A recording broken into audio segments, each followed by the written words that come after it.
Hoy nos sumergimos en la vida de una de las figuras más influyentes del planeta, Sam Altman, el rostro de OpenAI. Pero no vamos a quedarnos solo en la superficie de la inteligencia artificial. Las fuentes que manejamos nos llevan a un lugar mucho más íntimo, y complejo. La intersección de la tecnología más avanzada con la biología humana, la ambición y, la creación de una familia. Exacto. El punto de partida es un artículo que detalla un proyecto que va muchísimo más allá de la paternidad. Lo que describe es una confluencia de poder tecnológico sin precedentes, una fortuna personal inmensa y, lo más llamativo, la aplicación de una mentalidad de optimización muy de Silicon Valley a la propia genética humana. Vamos, es un caso de estudio fascinante sobre cómo las ambiciones profesionales de una persona pueden acabar reflejándose en su vida más personal. Vale. Entremos de lleno, porque el artículo lanza una afirmación que es, como mínimo, explosiva. Potentísima. Sí. Sostiene que Sam Altman y su marido, Oliver Mulleren, no solo han buscado ser padres. No, el deseo era otro, o al menos tenía otra capa. Exacto, que han estado trabajando, y esto es lo fuerte, en la concepción de un bebé modificado genéticamente. Es el núcleo de la historia, ¿sí? Y la fuente lo presenta no como un capricho, sino como un proyecto meditado, casi como una startup. Para sostenerlo, el artículo apunta a la inversión de Altman en una empresa llamada Preventive. Y aquí está la clave. Citan una publicación suya en la red social X que parece la declaración de intenciones de todo el proyecto. Decía algo así como: más de 300 millones de personas tienen enfermedades genéticas. ¿Y luego? Es mucho más fácil corregir un número reducido de células antes de que la enfermedad progrese que en un embrión. Esa es la frase. Suena a justificación, claro. Pero cuando se habla de corregir células a este nivel, ¿de qué tecnología estamos hablando exactamente? ¿Es algo que se puede hacer hoy o sigue siendo ciencia ficción? Es una pregunta crucial. Aunque el artículo no lo especifica, todo apunta a tecnologías de edición genética como CRISPR-Cas9. CRISPR, vale, me suena. A grandes rasgos, es como un procesador de textos para el ADN. ¿Un procesador de textos? O sea, literalmente como un buscar y reemplazar. Algo así. Permite, en teoría, encontrar una secuencia genética defectuosa, la que causa una enfermedad hereditaria, por ejemplo, y cortarla, reemplazarla o corregirla. Se ha investigado muchísimo en animales y en terapias para adultos, pero aplicarlo a embriones humanos para que esos cambios sean hereditarios, esa es la gran frontera ética y técnica. Sigue siendo un terreno enormemente controvertido y en muchos países muy restringido. O sea que no estamos hablando de un procedimiento estándar ni mucho menos. Para nada. Y eso hace que otra de las frases que recoge el artículo sea aún más llamativa.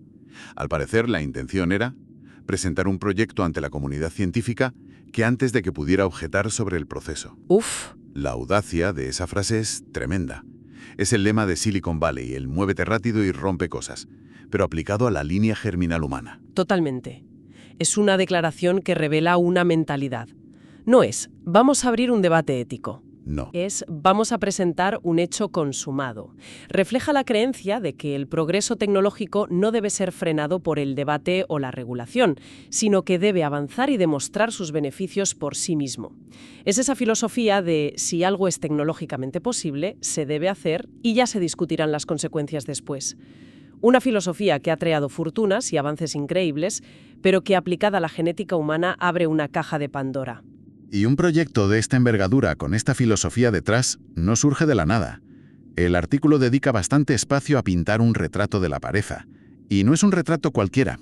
Háblanos de Oliver Mulleren. Pues es un perfil técnico muy potente. Un ingeniero de software australiano que, según se nos cuenta, ha trabajado en proyectos de inteligencia artificial en empresas como Spark Neuro o Broadwing. Y ojo, que pasó 2 años en Meta, en los equipos de Facebook e Instagram.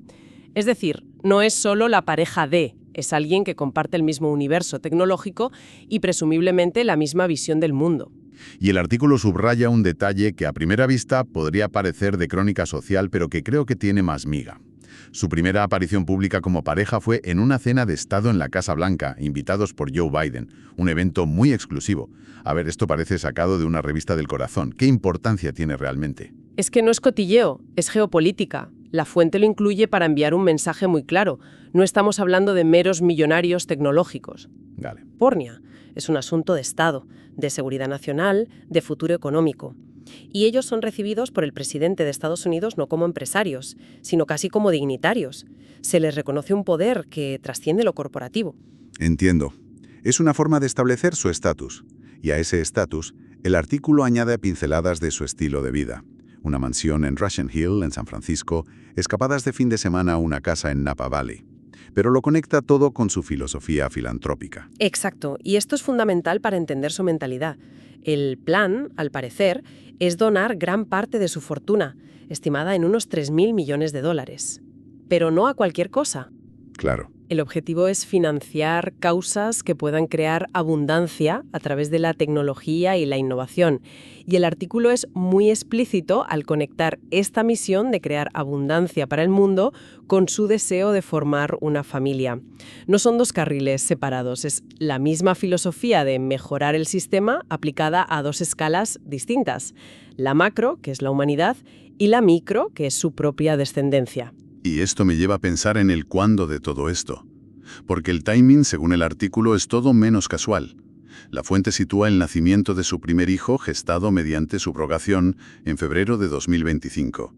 Y recogen una cita de Oldman sobre ser padre que me dejó pensando. Sí, es una cita muy reveladora. Dice, recuerdo que en la primera hora sentí un cambio neuroquímico y sucedió tan rápido. Es genial, pero ahora todo va a ser diferente.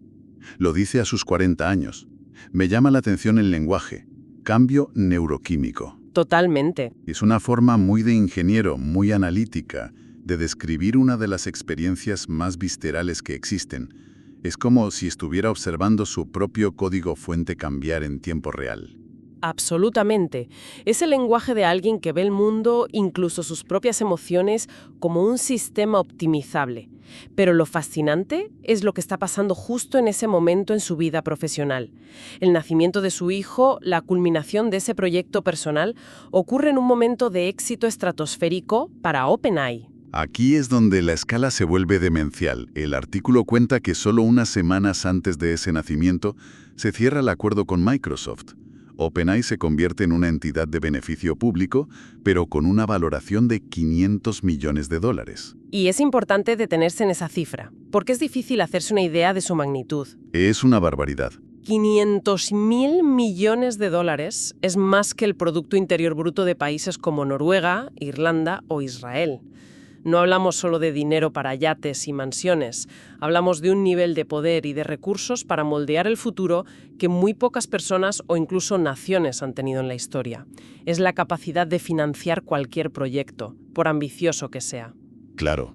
Y ese es el telón de fondo del nacimiento de su hijo. La sincronía es perfecta. La consolidación definitiva de su poder profesional coincide con el momento más importante de su proyecto personal. Con ese poder como contexto, el artículo aprovecha para trazar un perfil más amplio de Altman y lo coloca directamente en el Olimpo tecnológico, junto a figuras como Steve Jobs o Bill Gates. Sí, se construye la narrativa del visionario. Nos recuerdan sus inicios. El niño de St. Louis que recibe su primer ordenador a los 8 años. Un clásico en la mitología de los genios informáticos. Exacto.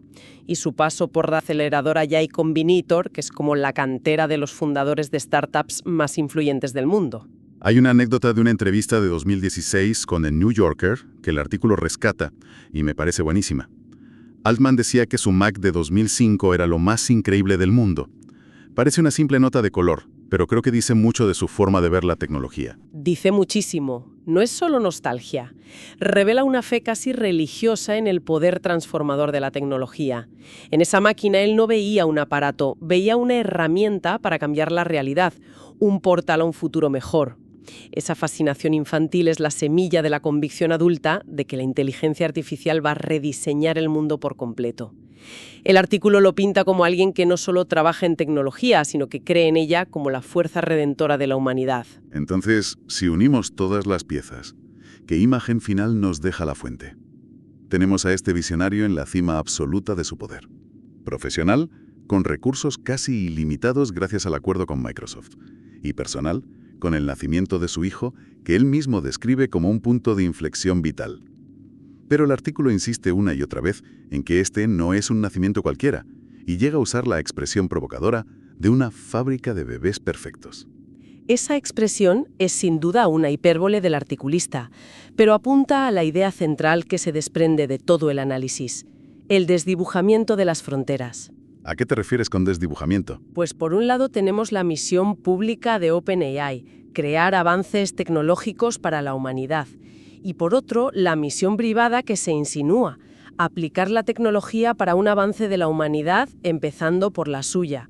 Es como si el mismo impulso optimizador que le lleva a querer construir una inteligencia artificial general, Le llevara a querer editar la inteligencia biológica desde su origen. justo, Es una conexión muy potente. La misma persona que lidera la revolución que podría redefinir qué es la inteligencia en las máquinas, estaría aplicando principios de ingeniería para redefinir la biología en su propia familia. exactamente. Y ahí es donde el círculo se cierra con su plan filantrópico. La palabra que usan es crear abundancia. Sí, Y en el contexto de la IA, abundancia puede significar energía barata, conocimiento accesible, soluciones a problemas complejos. Pero, ¿qué significa abundancia en el contexto genético? Abundancia de salud, de años de vida, de inteligencia. de ciertos rasgos considerados deseables. El proyecto público y el proyecto privado, aunque operan a escalas distintas, parecen beber de la misma fuente filosófica: la creencia de que la tecnología es la herramienta definitiva no solo para mejorar el mundo, sino para mejorar la propia condición humana. Todo esto nos deja flotando en una reflexión final bastante profunda. El artículo subraya ese deseo de usar una fortuna inmensa y una tecnología de vanguardia para corregir y crear abundancia. Y esto nos obliga a plantearnos una cuestión que va mucho más allá de una sola familia. Efectivamente.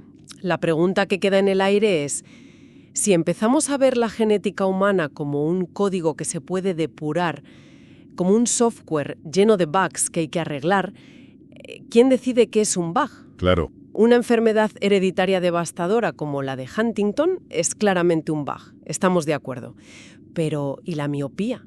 ¿La predisposición a la calvicie? ¿Una tendencia a la melancolía? es un terreno pantanoso. Cuando el poder de corregir, de mejorar y de definir lo que es perfecto o abundante está en manos de unos pocos, ¿qué implicaciones tiene para el resto de la sociedad? ¿Dónde se traza la línea entre la terapia y la mejora, entre prevenir una enfermedad y diseñar un ser humano según unos estándares determinados?